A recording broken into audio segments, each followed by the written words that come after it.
the millennial generation, my generation, people who are in their 30s, late 20s, late 30s, sometimes even early 40s, I don't know what the technical definition of a millennial is, maybe an elder millennial. My generation, most of us are in the most debt, credit card debt, out of any generation in America ever, because we're stupid. Most millennials are financially stupid, and they're stupid because they're lazy. They don't take the time to do things themselves, or they like, oh, it's impossible to buy a house. Oh, houses are so expensive. Not if you buy a house that you have to work on. Not if you buy a house that needs drywall. Not if you buy a house that needs a driveway paved, you can do it yourself. Or a house that needs a patio paved. When I was 23 years old, I had just moved in with Haley, and we needed a patio for this shed that I bought. It was a Rubbermaid shed. I had just gotten a raise to $14 an hour. I've been working for the staffing company as an assistant recruiter, just calling on Craigslist resumes for like 2 years, and they were paying me $11 an hour in 2015, 2016, and which is $3 an hour less than I was making at the gold mine working labor. But I worked that job because I was like, hey, this is what's available in the Treasure Valley. I'm not in Elko, Nevada anymore, so I gotta work what I gotta work. So I got a raise to $14 an hour. I saved up $300. And I went to Lowe's and I got myself a Rubbermaid garden shed to put all of our stuff. And I was so pumped. And that was like the tippity top of the price that I could afford. So I was so excited when I got to Lowe's, and I had them forklifted onto the top of my 2001 Ford Explorer, the same one I'm driving to this property. And that was normal to me. And you know what? The only spot we could put it was behind the garage. We had a bunch of garden supplies and stuff that we'd collect, that was all grass there. And I had just enough money to buy the cement that I needed and the gravel. And I didn't have enough money to rent a cement machine, let alone hire a cement truck to come and pour it for me. So I spent 10 hours mixing all of the cement for this I think it was like 7 foot by 7 foot or 8 foot by 8 foot plastic shed by hand with a wheelbarrow and a shovel. And I wore these shoes, a pair of black, not these exact same ones, but I wear the same shoes when I buy new shoes, I just buy the same old black Vans because that's what I wear. So I wore these black Vans, and I don't wear socks ever because I hate wearing socks. So I wore my short shorts, a t-shirt, and these Vans, and I mixed concrete for 10 hours, and I did it really, really fast, and I set my own whatever, and I dug it and by hand. So, and now that pad still has that shed. And I used leftover chain link fence material to put in the middle of it so it didn't crack. And to this day, that cement is still just like the day that I poured it. I mean, obviously it's dry now, but it's not cracked or anything, and it's still good. And it was because I was too cheap. Not just because I was too cheap. I literally could not afford to pay somebody else. I probably could have put it on credit. But I didn't have the money to pay off my credit card.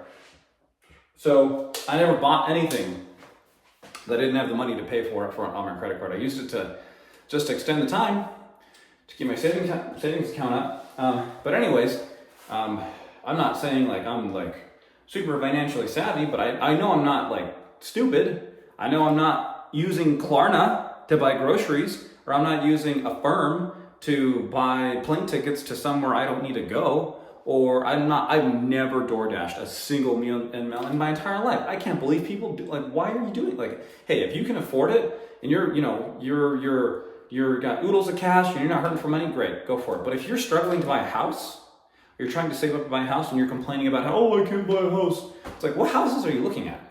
What houses are you looking at? Are you looking at houses that are 100% done?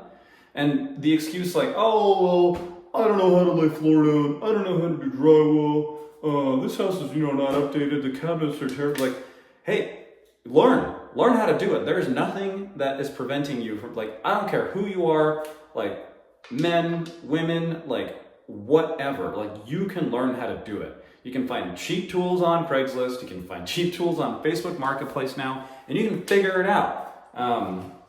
Anyways, I don't buy that excuse. Maybe I'm elitist, but I don't know, whatever. I grew up in a trailer park. I grew up poor. I grew up in a single mom household.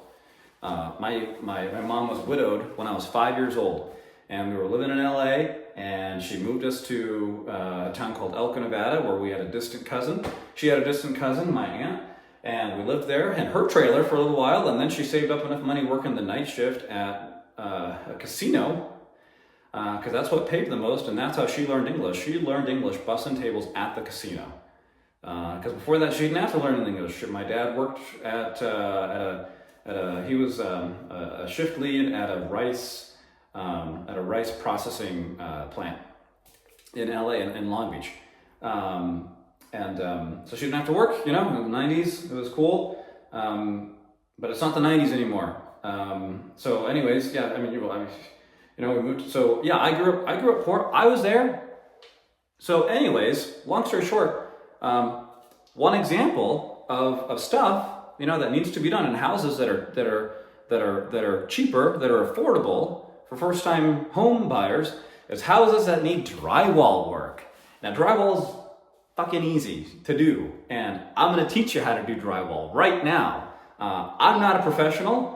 I'm just somebody that grew up poor, that learned how to do stuff before YouTube. I mean, I don't know. Yeah, there was YouTube in the 90s, but I can very honestly say I learned how to do drywall from my dad. Technically my stepdad, but he married my mom when I was 10 and was the best, like, just what an absolute,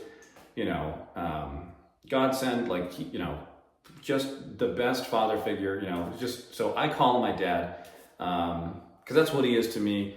Just, utmost respect for him. He did a lot of things that he didn't have to do as a stepdad. He had no responsibility over me, but he took it on. And anyway, so we, over time, my parents, they worked 2 jobs for a long, long time, and they saved up enough money to buy their first rental property. And then they turned that rental property into another one, and another one, and another one. And now my mom's I think she's 53, and she's been retired for 5 years now. She does a little side business, doing nails and stuff. And my dad's been retired for 7 years now. I think he's gonna turn 60 next year. I don't know, but relatively young. Anyways, and it all started with doing your own fucking drywall. So here we are. We're in the basement. We're in one of the basement rooms. There are 2 rooms, and so when we bought the house, there was this big ass hole in here. And you know what? There was actually drywall in here. I don't know if you can see that, but they shoved drywall in there. Maybe I don't know how that happened. But there was all kinds of drywall work that needed to be done in this house. This is honestly the last thing. I don't know if you can see that. There's all patches and stuff. I'll show you some other stuff I did last night. But there's patches and stuff all over the damn place. But this is the biggest one. So this is probably the easiest example. Again, I'm not a drywall guy. I'm not a professional. Nobody's ever paid me to do drywall. It's just one of the things that I do myself because I don't want to pay somebody else to do it. Even if I have the money. If I have the money, I would much rather do it myself because there's much better ways that I can use that money for. Like, for example, I am not a professional plumber. I've built bathrooms from the ground up, but it's been when the stakes are much lower. This house, we're $500,000 into debt. Pure, unadulterated American debt. So yeah, I hired a plumber to fix all of the leaks, to make extra sure that our $500,000 investment doesn't get pissed away by some water damage in a year. So yeah, that's, when the stakes are high, I'll hire somebody. But if it's like, I don't know, other stuff that I'm pretty confident, I'll do it myself. Anyways, drywall, one of the stakes are low. Nothing's gonna go wrong. You mess up on drywall, the worst thing that can happen is it just doesn't look that great. And you can come back and fix it. Not a big deal. It's one of those things. You can come back and work it and work it and work it until they're good. And right now, and I feel confident enough in my drywall to it's probably gonna look okay when I'm all done. So first step, this hole is already here. You want to cut out a piece of drywall from your new material that is slightly bigger than the hole that you're trying to patch. So I've already done that. I'll show you how to properly cut. Again, I'm not a professional. How I cut drywall is proper in my head. I've already done that. I measured it. It was 16 by 21 inches. That's just, whatever. And then, boom. It's slightly bigger than what you want. How I cut drywall without it being dusty and getting a nice clean cut that's it's not loud or anything like that. I have some drywall, some spare pieces of drywall right here.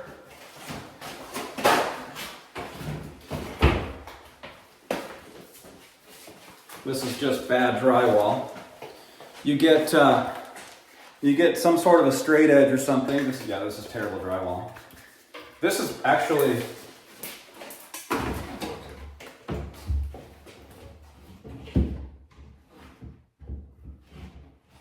I can't get that drywall out. This is part of the drywall that was in the wall.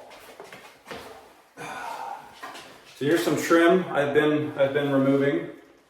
And what you do is you take your straight edge and you just score it. And you don't want to press too hard. You just do, because if you press really, really hard, your line's going to get all jacked up. But you just a few times, and then once you establish your line,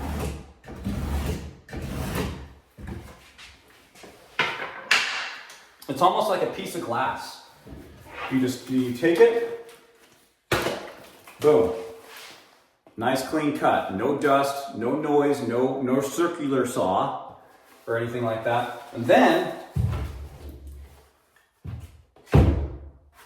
you can take your knife and cut the back. Usually I do this on like a workbench or some sort of temporary surface. Okay, and there's your cut piece of drywall. Pro tip: when you cut it, if this hole, oh, I dropped my Kirkland White Claw. Yeah.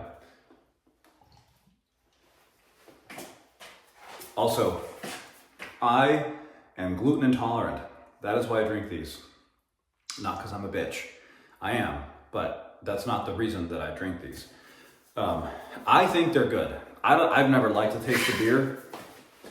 I think it does taste bad. I'm going to be real on it. I think that tastes good. That's refreshing. Yeah, anyways. When you're cutting, so let's say it was just like somebody punched the wall and you have to fix that, so you're going to cut a square out. Before you cut into drywall, you better make damn sure that there's no electrical line behind this wall. Because if you cut into the electrical line with your utility knife that's made out of metal, you're going to electrocute your ass and it's going to hurt real bad. So how you check is you go and get yourself one of these.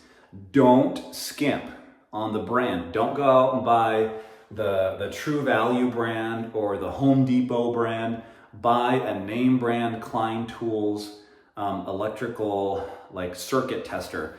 This one is cool because it tells you when you're getting close to a powered a live line. So it'll beep, it'll flash blue faster and faster and faster the closer that you get. So I'll show you. And the nice thing is it's contactless, so you don't have to actually pierce the. Sometimes you need to check if there's electrical lines, but they're covered in the like the rubber coating, right? It's a cable. So.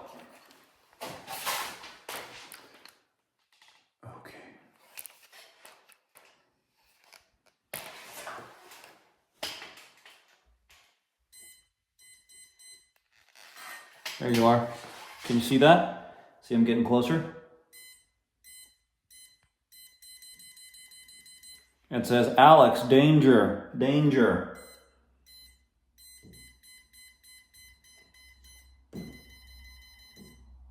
Okay. So this was $33 at True Value. You probably could find it cheaper on Amazon. I was in a pinch. I had lost my other one. It wasn't as nice. This is an updated one. This is circa 2025. I mean, so what you do is, so I'm gonna cut right here in this area. So I'm just gonna run my, So thankfully I can see back here. So let's see. Okay, that's a misread. That's a misread. There's nothing back there. Let's see so there is, I know there is line going this way. So let's test that out.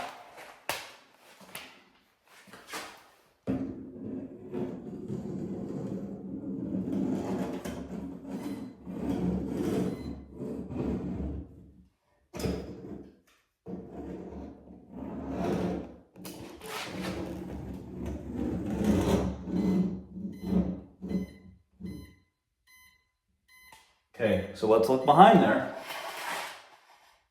Lo and behold, that's where this outlet right here is getting power from the riser room on the other side of this wall. So yeah, I'm not going to cut there, but here,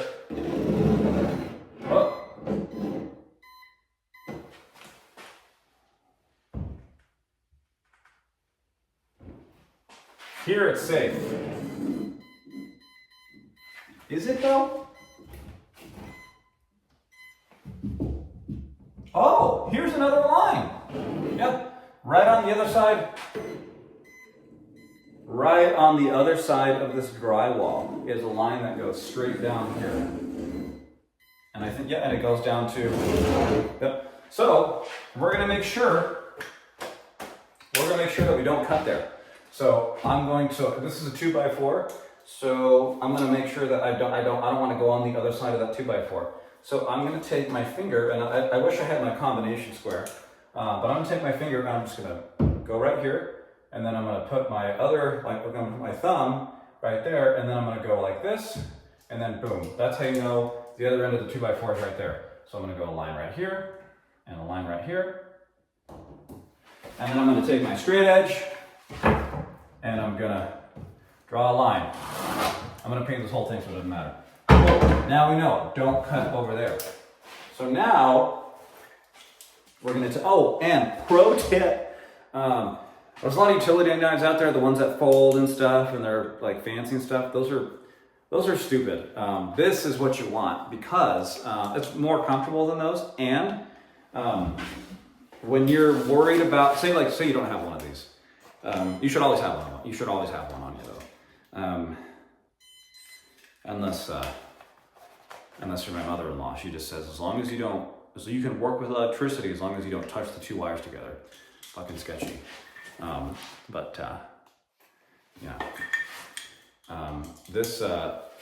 There are settings in this blade. They lock at different lengths, and the length in the middle is just barely long enough to cut through a piece of drywall. So it greatly reduces the risk of cutting through an electrical line. So that's really, I think that's why I like it. Get these instead of the new fancy ones or whatever that, yeah, there. Okay, so here I am. And I'm gonna first draw. I'm gonna just make sure where I'm working.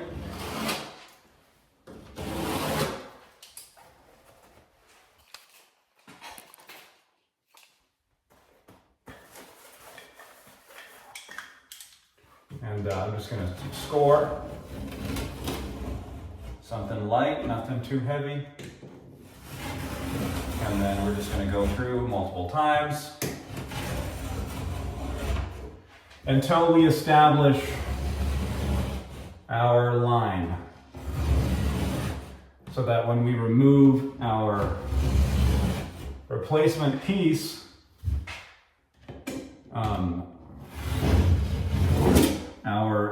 our knife stays on that line when we cut all the way through.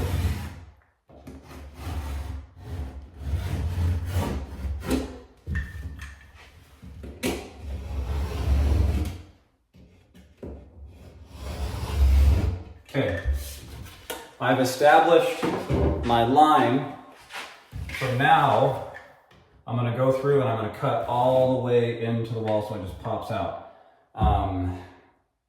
Some people like to use a drywall saw. I think it's really messy, so I just like to use my knife. So I keep a big stack of new blades in my car, so I can replace them. And when you buy these, they come with the blade. So you hear that? That's the blade. That's the new blade in there. So again, I'm just going really light. I'm going to cut all the way through on one side, and then I'll move to the next one. And I'll start at the bottom, so I don't over cut sometimes. Okay, we're almost through here.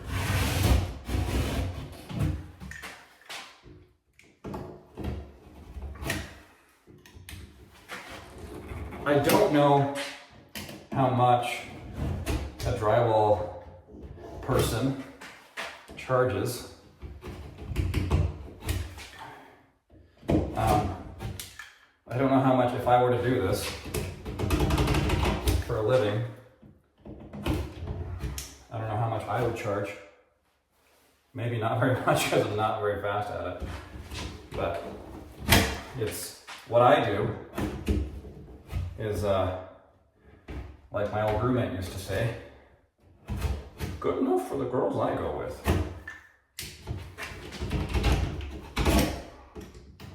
He would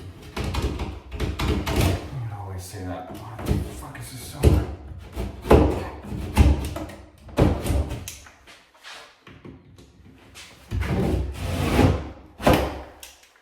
Okay. One down. On to the next.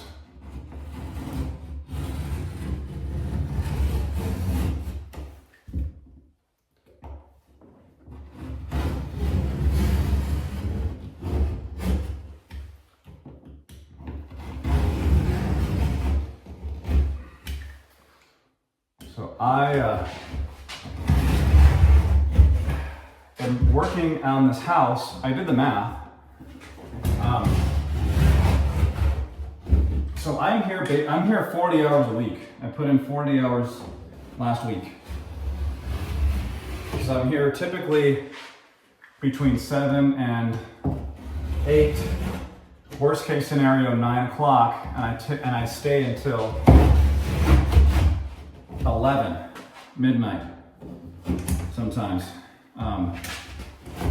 And then on the weekends, I put in at least 10 hours.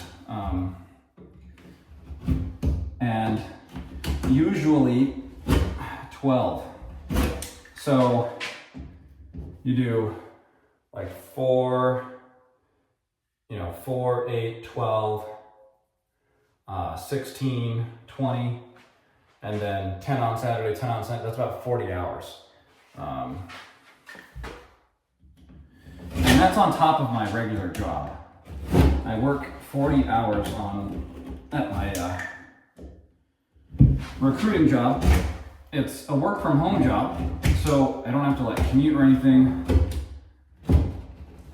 So that's nice, and I can break it up. But it's still, I mean, it's still a full-time gig. I mean, and they pay pretty well. I mean, they pay a fair salary. It's a non-profit hospital system.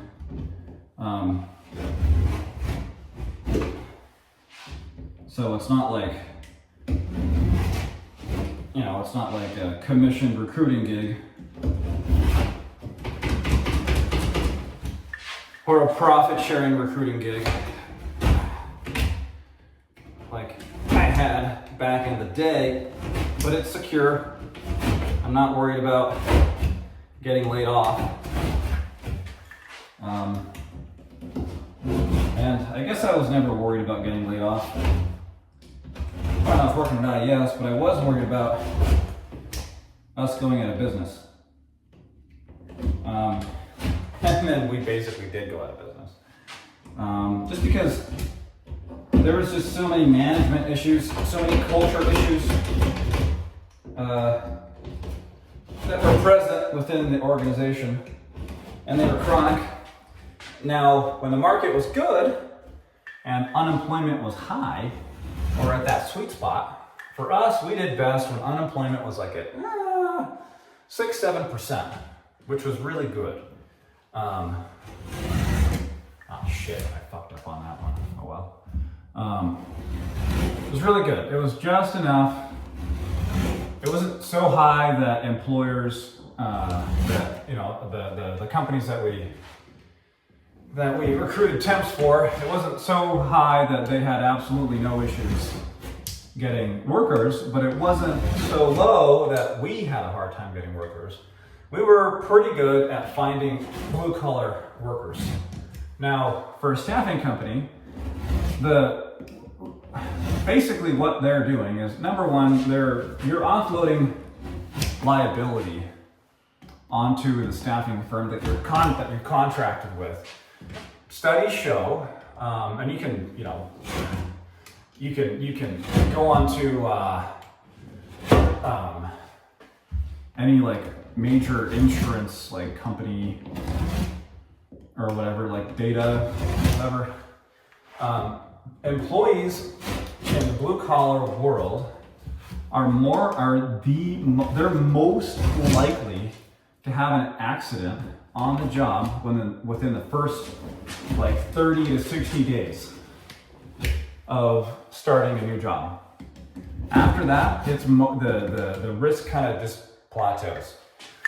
And it makes sense because you're learning the job, and so you're new. You don't know how to use the machinery, or you can't fully vet the best way to interview somebody is on the job, but that's called a job. So you just you take the risk as an employer.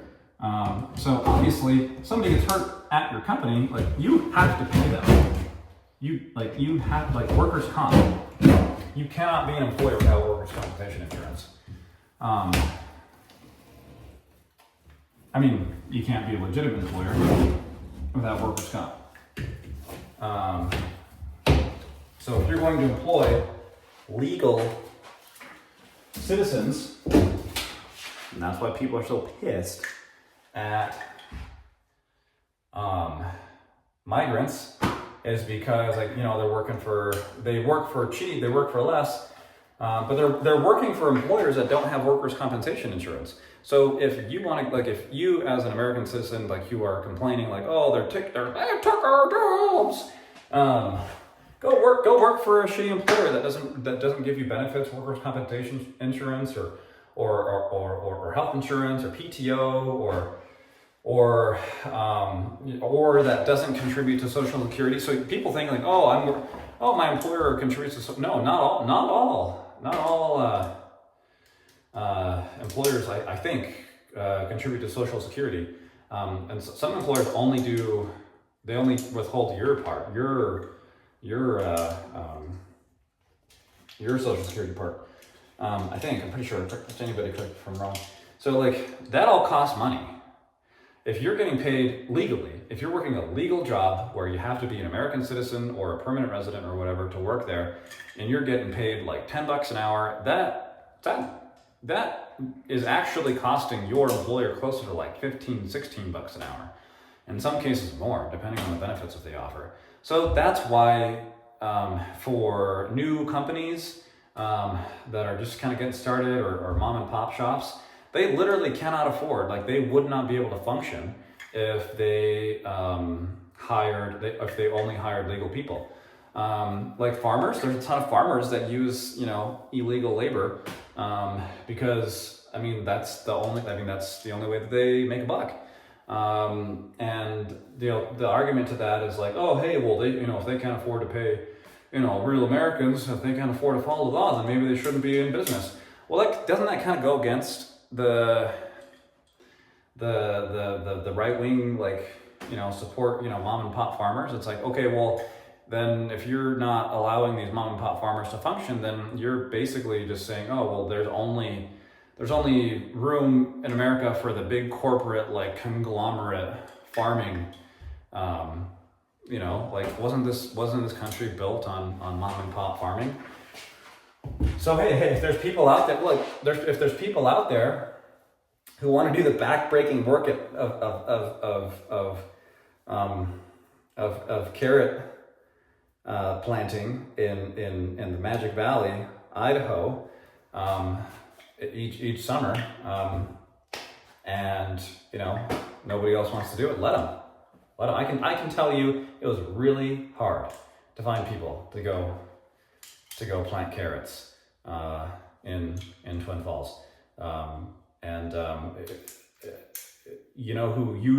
who did it?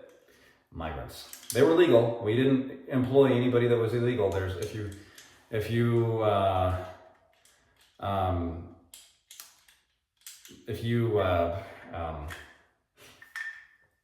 have more than 50 employees, I forget. It's been a while. If you employ more than 50 people or something, I think you have to participate in E-Verify. And E-Verify is it's a software governed by USCIS, the government agency that at the U.S. Immigration and Customs, something like that, to check that somebody's actually legal. You upload their documents, and the system will tell you if they're legitimate or not. And if they're not legitimate, then you can't employ them. And we follow the law. And at our staffing company, we follow the law 100%. We never employ a single person that was not legally authorized to work in the U.S. But I can tell you, the people, the almost exclusively the people who went to go work the carrot planting jobs, they were seasonal only, were the migrants, people from migrants from all over, a lot of people from Mexico, a lot of people from South America, but a lot of people from Ghana, a lot of people from these African countries that they're fleeing, so we would try and get the locals to work. Trust me, because the more people that we employed, the more money we made. We were a for-profit company. We were in the business of finding people jobs. Trust me, we tried. We even bought a van. We bought not a minivan, but a passenger van, a 15-person passenger van, and we said to people, hey, look, you come work these carrot jobs. All you have to do is make it to the office. All of these carrot jobs are all over the place. Make it to the office by 8 o'clock in the morning, and we'll drive you. We'll drive you to every single field. And still, people will be like, nah, what else you got? People don't know. They just like to, And if anybody's out there who's totally against, who totally is on the other side of the fence, they're taking our jobs, I'll talk to you. There's nobody following this channel right now. This is literally me just talking to myself. So look, if there's somebody out there who wants to have a conversation about employment in America, I'll talk to you, and we'll put it on here, and you put it on whatever, and because there's literally nobody watching this channel right now. I'm just talking to myself for sure, because I'm working 40 hours a week on this house by myself. So yeah, I'll talk to anybody about the politics of employment, because that was my life. I was in the business of finding people work forever and ever and ever. So that's the one that's one of the very few topics I'm super comfortable talking about. Okay, we are ready for spackle. Ready for spackle. So take my dirty spackle bucket. I'm not very good at cleaning it, but whatever. And I like the metal ones. They're the best. They give a smooth finish and whatnot. Got this big bucket here that you go through quite a bit, surprisingly. I'm going to go through quite a bit probably tomorrow, because I'm going to go through with my texture gun and re-texture all of these areas. It's really important when you're using spackle, when you're using this mud, you want to only get out what you're going to use in that moment, because when it dries,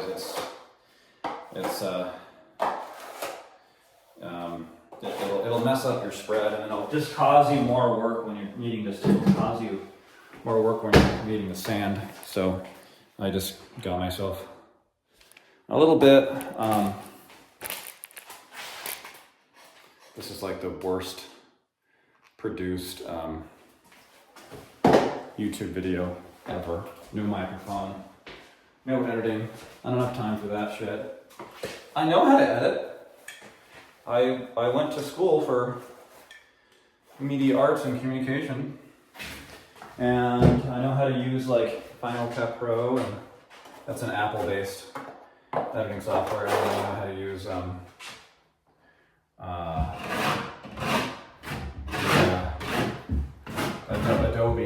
Adobe products. In fact,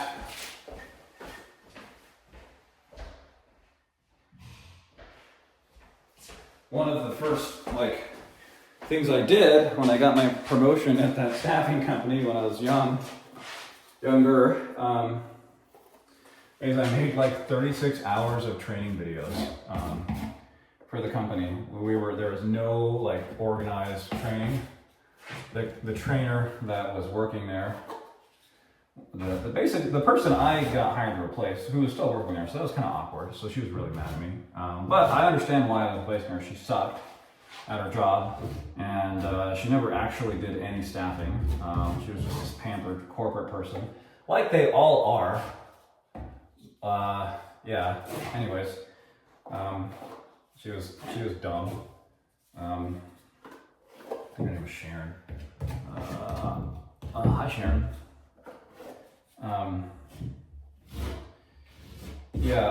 So I made 36 hours of training modules with screenshots of the I-9 form and the drug testing thing, and I uploaded them to our applicant tracking software, which was also our training software, so that when a new placement specialist, a new recruiter came on board, they had at least that to go off of, where they could learn where's my damn, are you kidding me? Oh, here it is. They could at least have a basis for how to technically complete the Form I-9. And how to the proper steps of how to do a drug test. Whereas before, I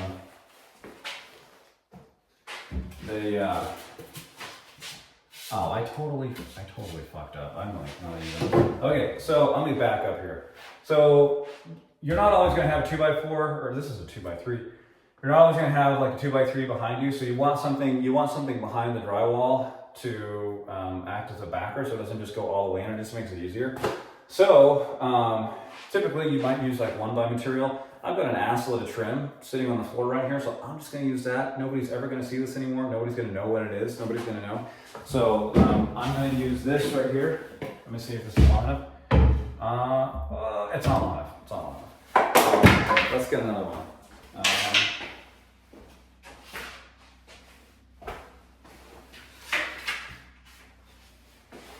This is, we'll use this one.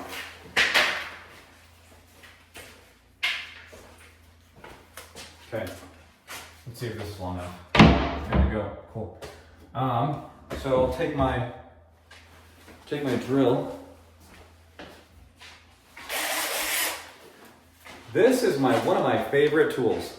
I have, look, like I said, I am very careful with where I spend my money. So I needed a drill that was just light, that I could throw around. So I went to Harbor Freight, like I do, and I got this Warrior brand, like cheapo drill for like $18 4 years ago. Has light, battery, doesn't need a charger. I can just plug it into the pencil sharpener that I have in the garage. That's my temporary workshop right now. Will charge this battery. So how cool is that? So yeah, I don't care, whatever, I use this drill. It's good for driving screws into drywall, or it's good for driving screws into regular wood. You know, you can't just use it. You can't use it constantly if you're driving it. Like, you can't drive screws into like oak or walnut or anything like that, but you can drive screws into poplar. You can drive screws into pine without pre-drilling. You can drive screws into Douglas fir. You can drive screws into birch plywood. It's a totally respectable for $18. Harbor Freight, man. Harbor Freight is. I have a lot to thank Harbor Freight. It got me out of a lot of pinches, a lot of tight situations here. So I'm just gonna hold it with my. I'll show how I'm gonna do this. Okay. Go over here. I should have started it when we start it.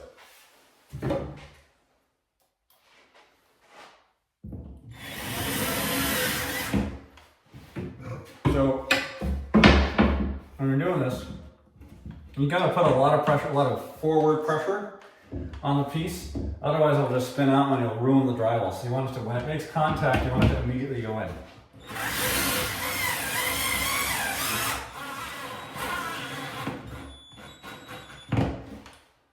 Okay, good to go there. Here's my other one.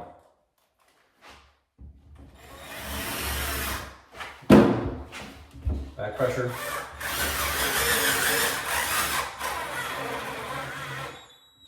And you might be thinking to yourself, Alex, you're not using drywall screws.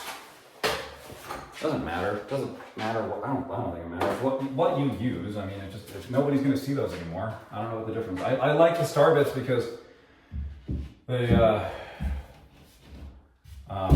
never fall out. Okay, that's it. Why is it? Well, so let's add some material.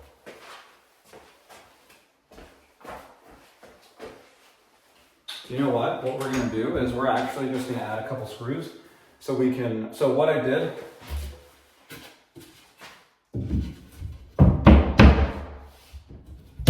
Well, what happened was I put this in. This side's flush. This side is not. It goes in a little bit, about 1/4 of an inch. That's going to cause me more work when I go in and put the mud on. So I don't like that because this 2x3 is not like touching the drywall. So what I'm going to do is I'm going to add 2 screws right here, and I'm going to clonk them out a little bit so I can adjust the depth perfectly with my handy dandy Harbor Freight $18 Warrior drill that has a light.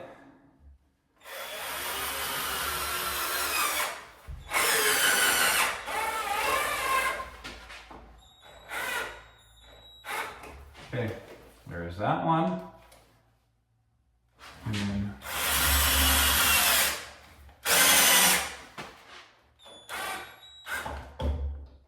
See, what did I tell you? You could drill, you could do almost anything you need with this thing. There's no need to go out and spend an ass load of people or less ass load of money. There we go. Now we're well. Actually, we're not perfectly flush. So again, that's going to cause me more work later on. So I'm going to clock this one out.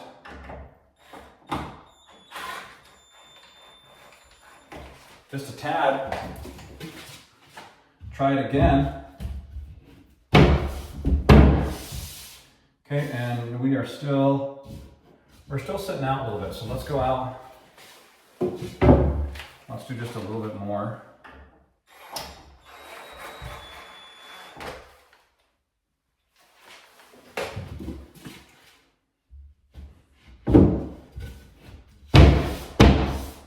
Okay, that's better. That's totally on the bottom. Now on the top, we want to clock this out a little bit more.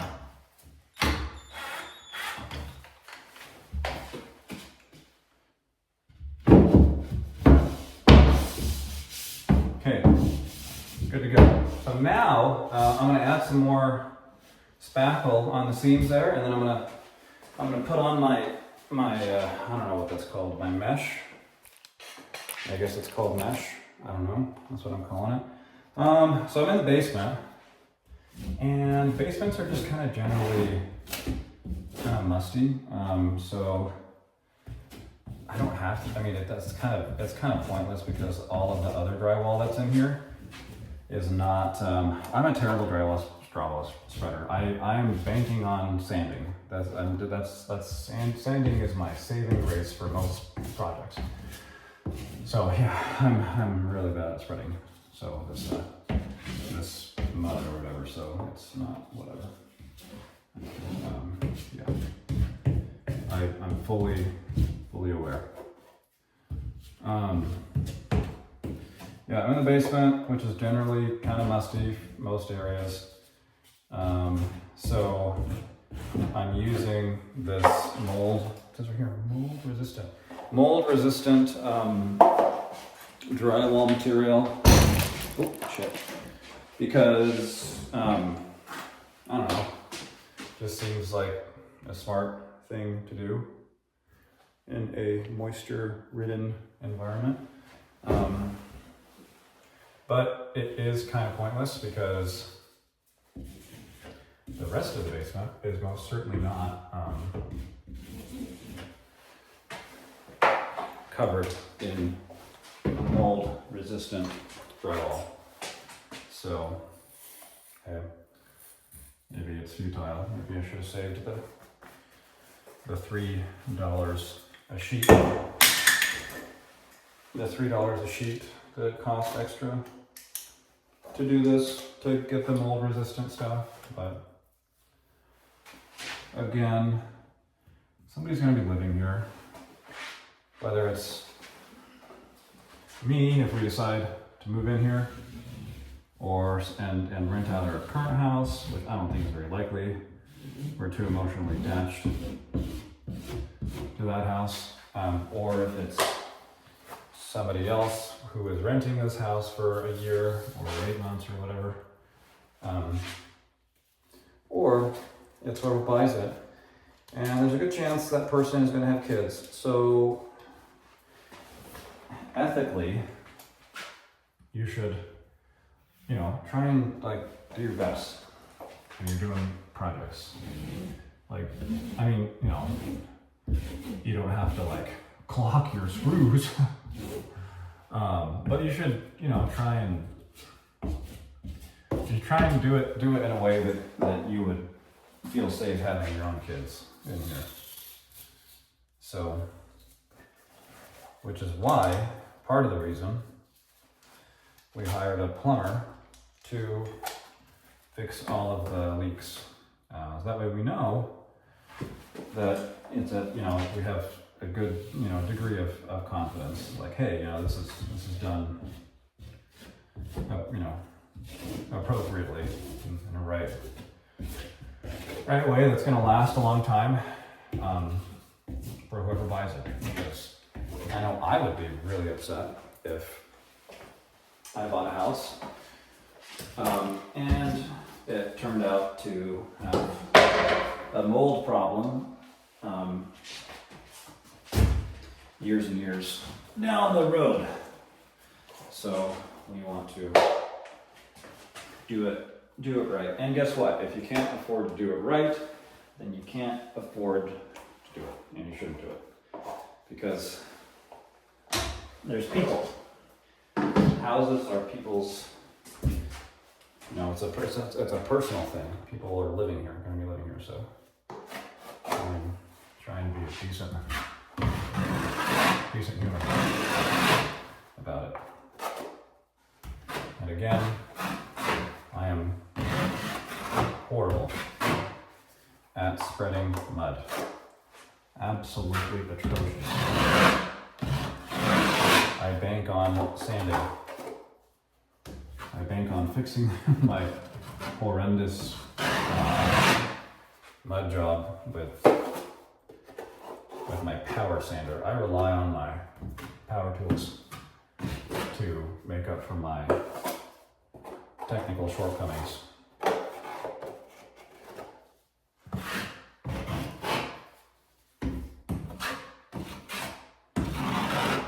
And that's how I am with my job too. I most certainly am not the best recruiter out there. I'm not the best at talking to people. I'm somewhat of an introvert. But I really like, so I use, I like to use technology in my job that a lot of other recruiters don't. I mean, not just, I don't think that, it's not that they don't like, I mean, I think the reason other recruiters don't use as much technology as I use is because, I don't know, God damn it.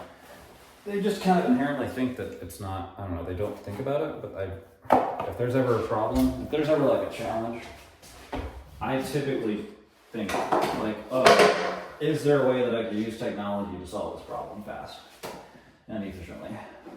So I have a lot of automated messages that go out to people who are interested in the nursing jobs that I'm trying to recruit for.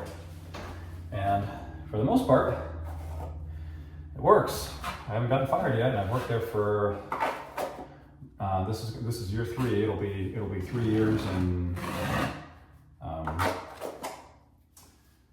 October.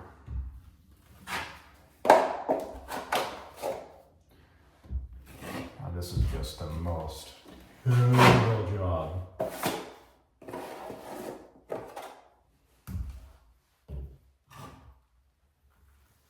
So I'm not about to give pointers on spreading mud. So, but if you have some, I am more than happy. Like, please, take it. I'll take your advice. On this, the only thing I will say is generally I think less is more. Like if you try and work it and work it, typically you're just going to continue to fuck it up. So I think, in general, less is more. Anyways, that's it. So I think that's it. So I'm going to go back and I'm going to come back tomorrow. I mean, I'm still going to work here for a good amount. But I'm going to come back tomorrow and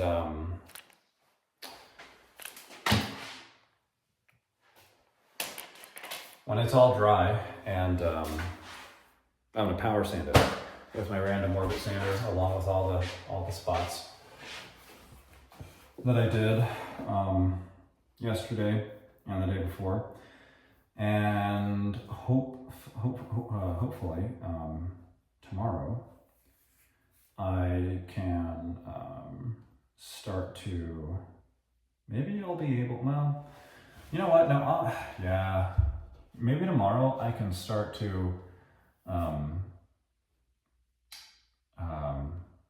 spray texture. I was gonna get some of those texture cans, but they're like $25 a pop at Sherwin-Williams. You can buy them at Home Depot, but I've heard